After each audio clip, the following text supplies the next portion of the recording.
అలా ఆ ఎక్విప్మెంట్ మేము ప్రొవైడ్ చేస్తాం. ఏమో భీమవరంలో దొరకని వాళ్ళు కూడా అక్కడ ఖాళీ ఉంటే అక్కడికి వెళ్ళి వైద్యం చేయించుకోవచ్చు. సో ఒక కిడ్నీ బాధితుడికి నేను 15,000 రూపాయలు ఇస్తాను అని జగన్మోహన్ రెడ్డి గారు అన్నారు, చంద్రబాబు నాయుడు గారు అన్నారు. ఇస్తారు, బట్ డయాలసిస్ చేయించుకోవడానికి ప్రొవిజన్ కూడా ఉండాలి. సో ఈ ఇన్ఫ్రాస్ట్రక్చర్ మీద ప్రభుత్వం మీద ఆధారపడటం అనేది కరెక్ట్ కాదు. హృదయం ఉన్న మనుషులు ట్యాప్ చేస్తే ఇక్కడి నుంచి మరి విదేశాల్లో కూడా సెటిల్ అయిన వాళ్ళు చాలామంది ఉన్నారు. వాళ్ళందరూ కూడా వాళ్ళు ఇచ్చిన డబ్బు సక్రమంగా యూటిలైజ్ చేస్తే కోట్లు ఇచ్చేవాళ్ళు ఉన్నారు. సో పర్మిషన్ కావాలి, దానికి ప్రభుత్వ సహకారం కావాలి. ప్రభుత్వ సహకారం సంపూర్ణంగా తీసుకుంటూ చంద్రబాబు నాయుడు గారి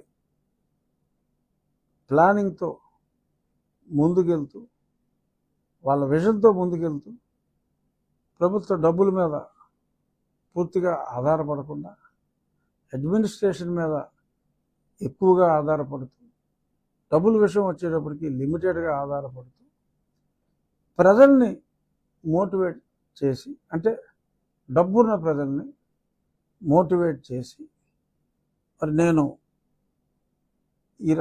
అంటే మీరే ఇవ్వండి అంటాం కదా, అందరినీ మీరే ఇవ్వండి అంటాం కాకుండా ఎంతో కొంత 1%, 2% నా వ్యక్తిగతంగా నేను కూడా కంట్రిబ్యూట్ చేసి మీరు కూడా ఇవ్వండి అని చెప్పి అడిగి, ఎన్నో పరిశ్రమలు ఉన్నాయి, ఆక్వా పరిశ్రమ ఉంది, ఆక్వా ఇండస్ట్రీ, కెనాల్స్ అన్నీ డెవలప్ అయ్యి ఏ ఇబ్బంది లేకుండా వ్యవసాయం చేయగలిగితే ఆక్వా ఇండస్ట్రీకి మంచిదే.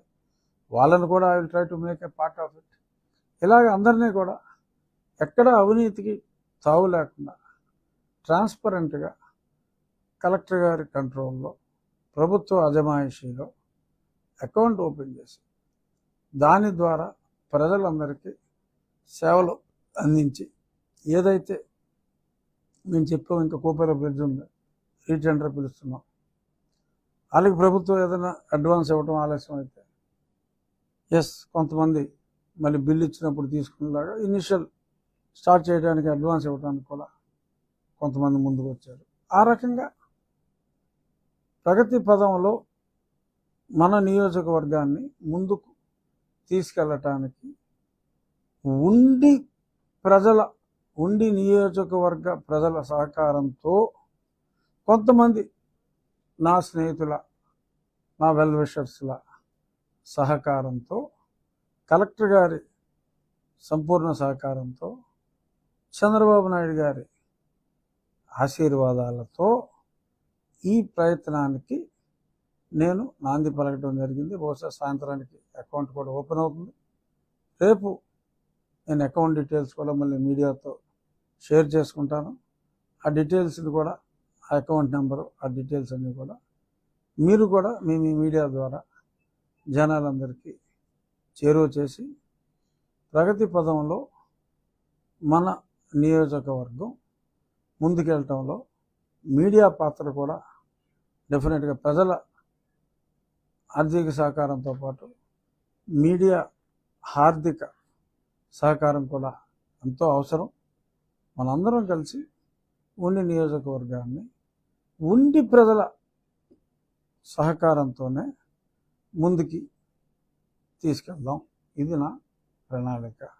ఇక మీరు ఏమైనా ప్రశ్నలు అంటే సరదాగా అడగచ్చు. అవును,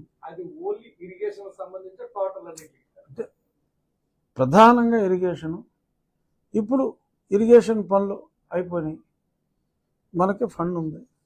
ఫండ్ ఉంటే దాన్ని ఇతరత్ర అవసరాలకు కూడా తప్పకుండా ఈ నియోజకవర్గంలోని సమస్యలకి వాడుకుంటాం.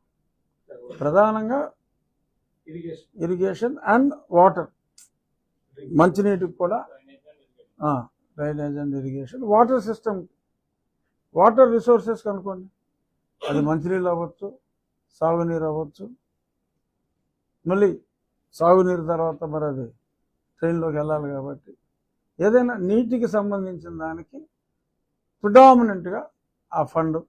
సో దాతల సౌభ్రాతృత్వాన్ని బట్టి కొంచెం ఎక్కువ కలెక్ట్ అయితే పనులు 100 కోట్లు కూడా ఉన్నాయి, బ్రహ్మాండంగా చేసుకోవచ్చు. At the same time cleanliness కూడా ఇంపార్టెంట్. ఎవరికి 10 నిమిషాలు కష్టపడితే, ఒక వ్యక్తి 10 నిమిషాలు కష్టపడితే కూడా రోడ్లు నీట్గా ఉంటాయి. ఒక అవగాహన కల్పించాలి. ఒక చోట మనం ఇప్పుడు ఆకివీడు మురికి కోపం, ఒక ప్రాంతాన్ని మనం నీట్గా చేసి మోడల్గా